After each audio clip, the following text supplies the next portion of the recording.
Fellas, you feel that tingle? Ah, yes. That tingle in the loins is a sign. Borderlands 4 is almost upon us. And today, guys, we're going to be talking about the different Vault Hunters you're going to be playing as. And for my Destiny players, these are essentially the classes. The question is which one of these speaks to you? Vault Hunters have their own identity, different gameplay styles, skill trees, and a variety of builds that separate them from one another, which is why we're presenting you today's video. This is going to give you a good baseline from each of these classes. And I'm going to try to present this in the most unbiased way possible. So first up, we have Harlowe the Gravatar. Arguably one of the most unique looking classes. Harlowe is a former Maliwan combat scientist, driven by the need to understand how things work. She's got the enthusiasm and love for life, but also for building and using clever contraptions to crowd control enemies, help allies, and even nuke entire battlefields. Every Vault Hunter this time around comes with a special trait that separates them even more from one another. And Harlowe's trait is entanglement. Whenever she uses her action skill on enemies, those enemies become entangled. And entangled enemies share a portion of gun damage and skill damage with all other entangled enemies. Now, enemies that are entangled have this rainbow effect on them, so you can easily see which enemies are affected, and every single action skill of Harlowe's will entangle. Now, the first action skill is Chroma Accelerator. Fire an unstable energy pocket from Harlowe's Chroma Accelerator. The pocket passes through enemies and deals cryo damage to all enemies it passes near. Pressing the action skill again causes it to explode and deal heavy radiation damage in a large area. Now, this is basically a huge nuke. Harlowe pulls this giant cannon out of nowhere and then launches a big slow-moving disco ball-like projectile that deals massive damage in a large area. Think of it as like a Slova bomb from D2. And everything it hits, it also entangles too. Now, this skill tree offers up a ton of customization for the Chroma Accelerator, as well as buffs to entanglement, radiation, and cryo damage. You can make the accelerator pocket store the damage it deals. Then upon exploding, sending that damage to Harlowe in the form of radiation damage. You could turn the pocket into a ping pong ball, having it bounce around the battlefield, exploding every time it bounces. You can make it instantly freeze everything and benefit from lifesteal on frozen enemies. There's a skill that makes it pull along everything that it passes, gaining increased damage with each enemy pull. Or you can make pocket spawn radiation darts that seek out enemies and split out into several smaller pockets that all detonate or even attach the pocket to your fists, slamming a nuke into the face of the next enemy that you melee. Right off the bat, guys, this shows all the crazy things you can do with every single action skill in the game. Punching someone with a nuke is absolutely diabolical. Second action skill, 0 points. Use Harlowe's Halo Accelerator to place an enemy in stasis for a duration. Pressing action skill again causes the enemy in stasis to be slammed into the ground in the direction that you're facing and creates a small explosion. Now, this whole action skill is essentially picking up enemies and then putting them in stasis bubbles, then throwing them around wherever you want to, whether that be into walls, into the distance, into other enemies, pretty much whatever you want. Let me just say, this looks hilarious and chaotic. You could tune it to do a ton of other things. You've got skill tree options that send out rejuvenating projectiles that can help allies if they're down. You can ricochet bullets to all enemies in stasis or create radiation novas when killing enemies in stasis. You can make the damage dealt to stasis enemies become stored, creating a cryo explosion based on the stored damage and freezing everything nearby. And you can even build into having more enemies in stasis at once and then chaining stasis so that when one stasis duration ends, another random enemy nearby will get affected by it. This brings us to our third action skill, Flux Generator. Harlowe throws her Flux Generator in front of her, which projects an energy field, dealing cryo damage over time and entangling enemies. Allies inside the energy shield gain overshield. Press action skill to pick up your Flux Generator and toss it again. Now, this is like a huge AoE field that you can basically set and forget. Throw it down so it can do its thing, and then when all the enemies around are dead, you can pick it back up and toss it somewhere new. Then this field can generate a lot more bonuses in addition to overshields, depending on what you choose on the skill tree. You can go the route of gaining increased elemental resistances if you're within the field. While enemies lose all elemental resistance, you can buff the generator to where every time you place it down, it drops a radiation hazard, and every time you pick it up, it drops a cryo hazard. You can teleport your Flux Generator whenever you pick it up to a location in your crosshairs, and teleporting it will grant a second wind to allies inside, providing them with health and creating a shock burst to deal shock damage to enemies. You can even alter the skill entirely, changing the Flux Generator into a Halo Sidekick. These appear and automatically fly to each ally, hovering near them and granting increased gun damage, fire rate, and reload speed. Now, this skill tree also offers up a ton of melee-based perks if you're that type of player. Needless to say, guys, lots of things you can do here with Harlowe. Now, next up on our Vault Hunter roster is Amon, the Forge Knight. Now, if you're wanting to play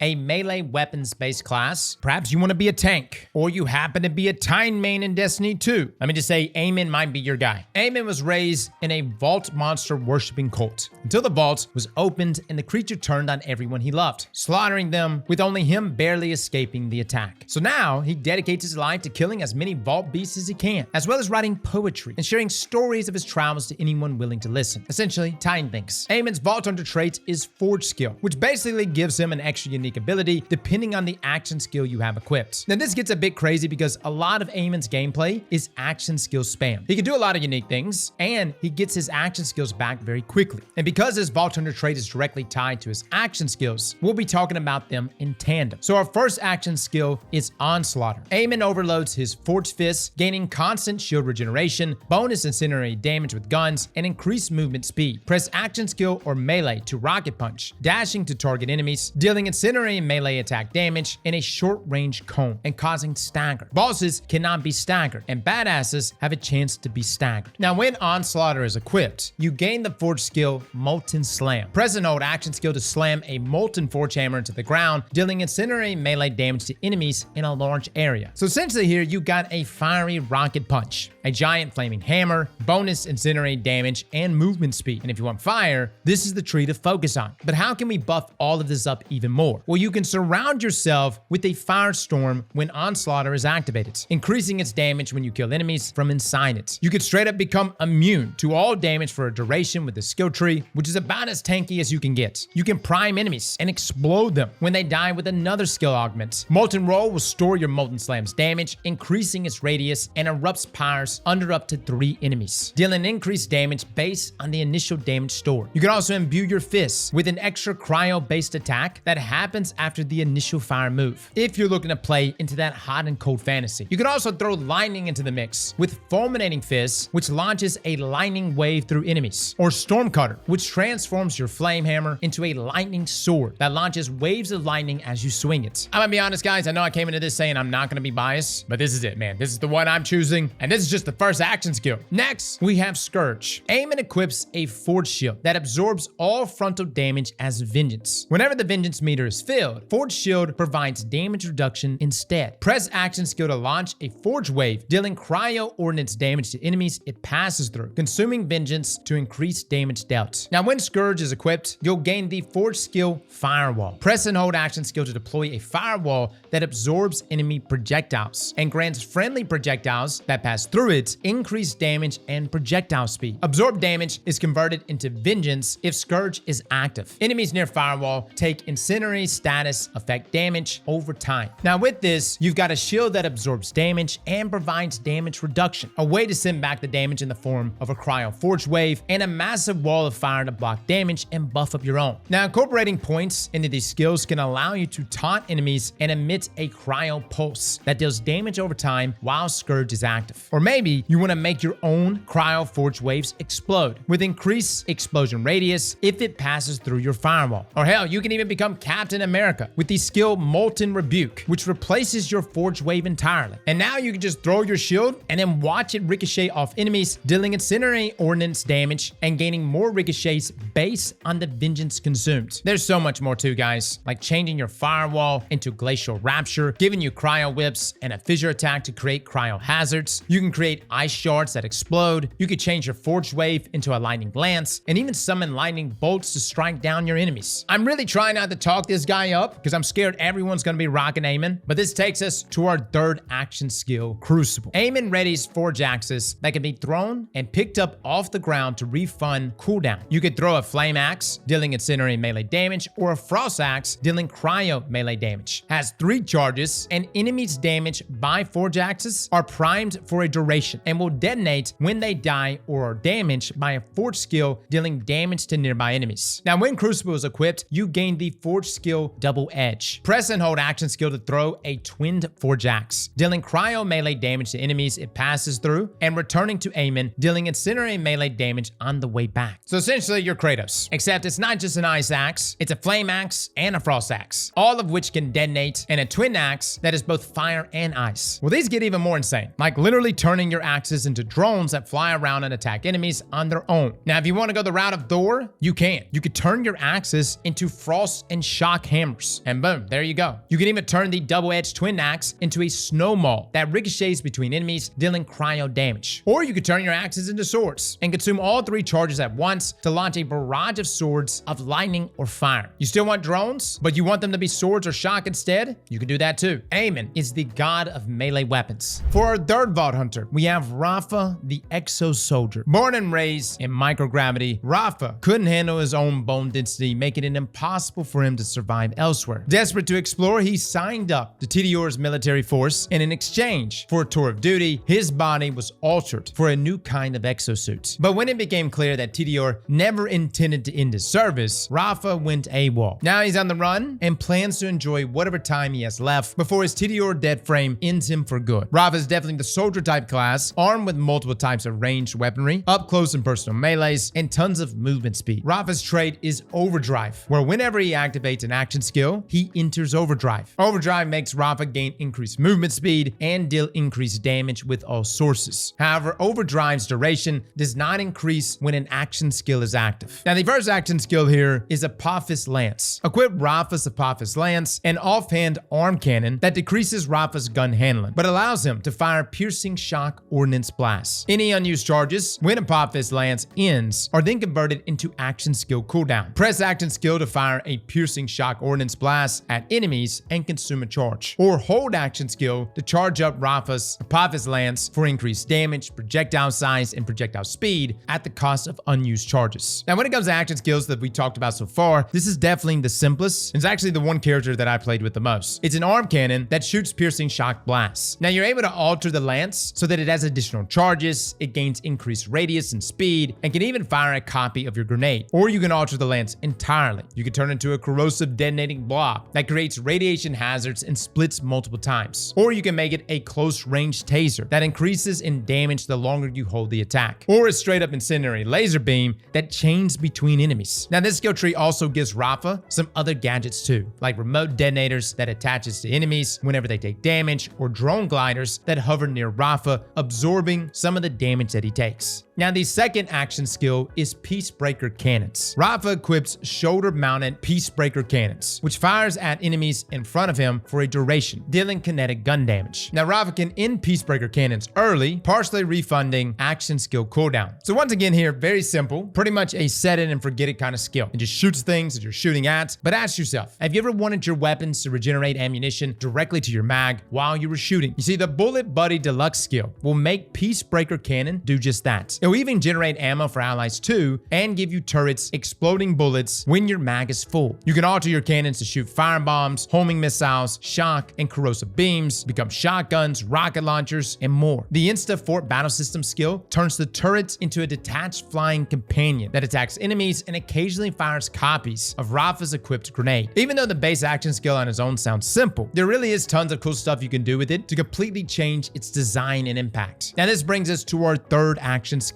Arc Knives. Rafa puts down his guns and equips his Arc Knives, blades that deal melee damage and marks enemies whenever they damage them, causing them to take increased damage for every mark on them. Now, during this action skill, Rafa can perform melee attacks with these Arc Knives. He can dash forward and perform a shock melee attack and unleash Blade Fury, which deals shock damage to all marked enemies and ends the skill. Now, this is where Rafa goes full melee focus. It even puts you in third person while it's active, which looks super cool. So if you're wanting to play a melee character, Rafa could be that guy, or at least the guy that can straddle between the two. The Dead Man Walking skill here also makes it so that your Arc Knives action skill doesn't end unless you die, and once its duration is over, your health will begin to deplete instead, and kills will give you overshield. So it's a big balance of whether or not you can get enough kills to stay alive from the overshield in order to keep your action skill going, or instead take Altered Carbon so that you can gain health and deal corrosive damage on all kills while Arc Knives is active. Now, there is a capstone that draws in all marked enemies when using Blade Fury, so you can suck everyone together for that massive spinning shock damage, and an augment that will drop a copy of Rafa's equipped grenade when you dash. Now, you can entirely change Rafa's shock suit to one of fire that can store up all the damage dealt to him, making the suit heat up and deal self-damage over time, but it'll release the stored damage during Blade Fury to create a firestorm of incendiary damage. Or you can change your dash to Caustic Leap, allowing you to jump around the battlefield, leaving corrosive hazards where you land. Rafa also has tons of skills that give you crazy movement speed, ordnance damage, and allows your bullets to ricochet. But this takes us to our last Vault Hunter, Vex the Siren. Now, Vex had a rough upbringing that was made more complicated by receiving her siren powers. Her cynical and sarcastic demeanor comes from having to fend for herself and scrape for everything that she's got. But underneath her salty exterior, Vex is an empath who knows better than anyone how much life can suck. Ever the pessimist, Vex still believes in helping others. And if helping others means dealing damage to oppressive jerks, Vex is first in line. She wields supernatural phase energy to a devastating effect. She can use that energy to empower herself or channel it to conjure deadly minions that fight alongside her. Her Vault Hunter trait is Phase Covenant, where Vex is attuned to the elemental type of her current gun, converting all action skill and melee damage into that type. Now, our first action skill is Dead Ringer. Here you can spawn a phase clone minion, choosing Spectre or Reaper. Now, phase clones lose an ever-increasing amount of health per second, and their damage time matches Vex's current attunement when spawned. Then they can spawn a Reaper that taunts enemies and deals melee attack damage, or a Spectre that deals gun damage and cannot move. And here you have 3 charges. Now, right off the bat, this Siren is unique from every past game. I actually spent a good bit of time with her. Not that I'm into like warlocks or anything, but I do like minion builds. And she's got summoning powers. She's got skill trees that give her minions new abilities, like Gas Blast, which deals gun damage to nearby enemies, Wither, which deals status effect damage over time, Hellish Harvest for huge AoE melee damage, and Banshee's Well to grant allies overshield. Minions can also be buffed to give health regeneration, increase damage at multiple times, and you can even have them spawn with copies of your guns. She's got phase daggers that she can throw as well, and a capstone that allows her to equip 2 augments at once for even more minion shenanigans. Now, her second action skill is Incarnate. Vex creates a phase explosion, dealing damage to nearby enemies and fully restoring her health. While active, Vex can use Eldritch Blast and gain increased movement speed. Now, Eldritch Blast can be fired from her offhand, dealing damage to nearby enemies on impact. Dealing gun damage reduces Eldritch Blast's cooldown. Now, this is where we take a turn into spell casting vampire. This